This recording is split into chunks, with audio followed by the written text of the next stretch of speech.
think it's possible through data standards and testing frameworks that can validate things as they're released, and that facilitates faster approvals. And so I think it's possible, but I think it's challenging the way the system works today. So would it be easier once you go to like England, France, Canada to do this?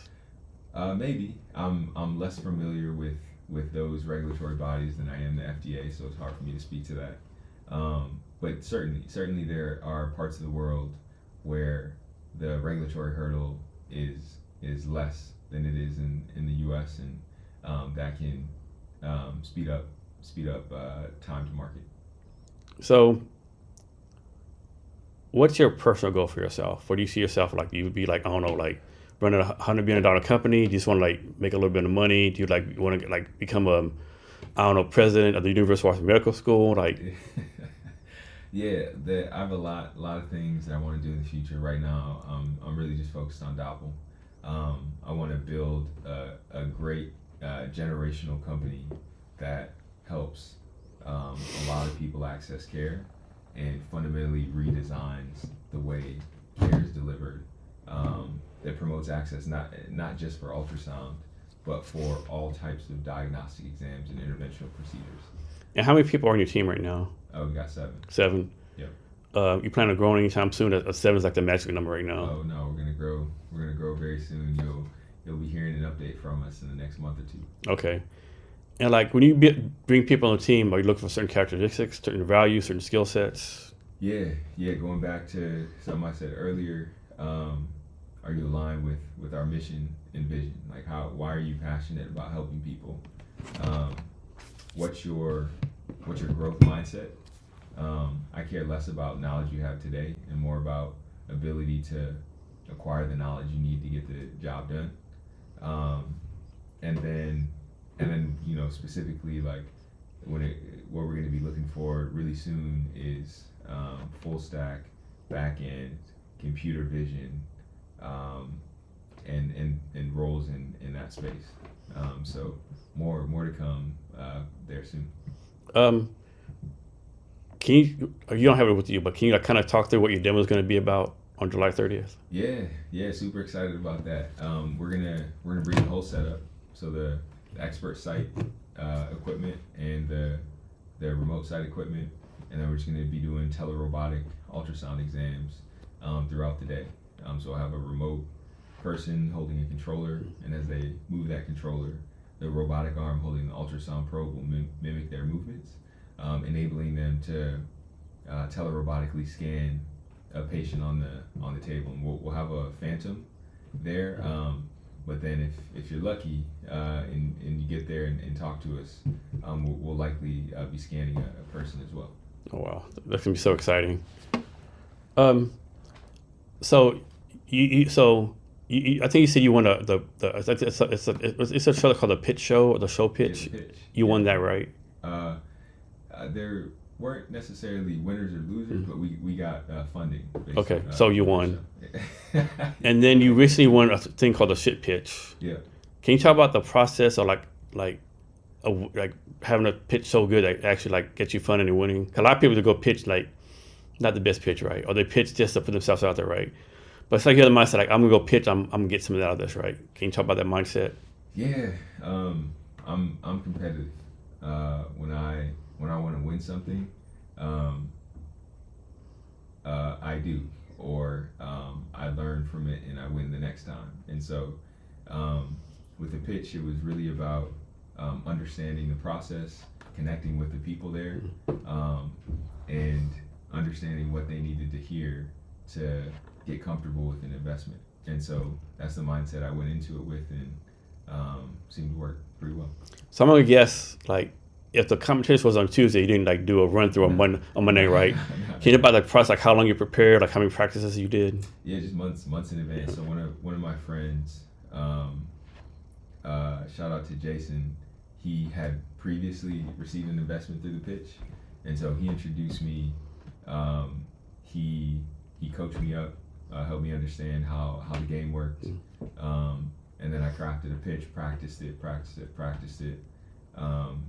And then, on the day, I did a pretty good delivery and things worked out.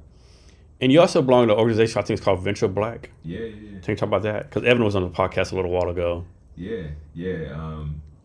Venture Black's incredible. So watch Evan's talk to find out more details, but they're a nonprofit all about bringing together Black founders and funders who want to invest in those folks. And so, what was it? I think it was last year. I did the inaugural Dream Word pitch event, where it was a pitch competition, and Doppel ended up winning.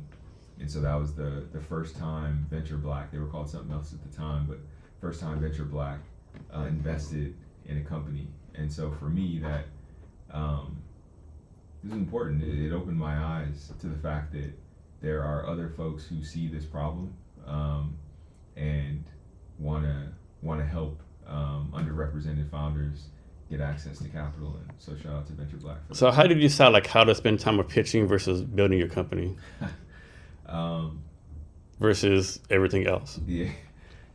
It depends on what our strategy is. So for example, at the end of last year, we raised some capital, and our goal was to reach a really important milestone, which was build a beta version of our product and evaluate it with our customers. And so during that phase, I was like, forget fundraising, I'm focused on engineering. And so I was in the lab every day working with my team, building the next iteration of our product. And then after that, we hit this critical milestone. Now it's time to share that with the world and show people how big our company is going to get, how many people we're going to help, and raise capital based on the milestones we just achieved. And so very strategic, I would say, but it really depends on the state of the company. How does this work, right? Let's talk about medical malpractice, right? Let's suppose someone is using your system at a hospital, and a patient they did something bad to me, they caused cancer, or whatever it is, right? Who, I won't say gets the blame, but how you figure out is the hospital back to you, hey, your systems jacked this person up, how does that go, and how do you protect yourself? I guess you have insurance or something, right? Yeah, insurance, and fundamentally, the way exams work today is you've got a specialist, they're holding technology that's in between them and the patient, and then that patient interface, or that technology interfaces with the patient. And so when as a medical device, when you get FDA clearance, you're approved for your technology to work within a very specific set of requirements. And so to the extent that you can track how your product is performing and demonstrate that you performed within those requirements, that will help you build an argument in the case that you're sued and things like that. And you have a patent for all this stuff, or do you need a patent? Oh yeah, we have a patent. We have one utility patent that was filed last year. We have 10 more patents that are in process right now, and so we're always actively developing IP as we go forward. So right now you're going after, I guess I just say the rural market, right?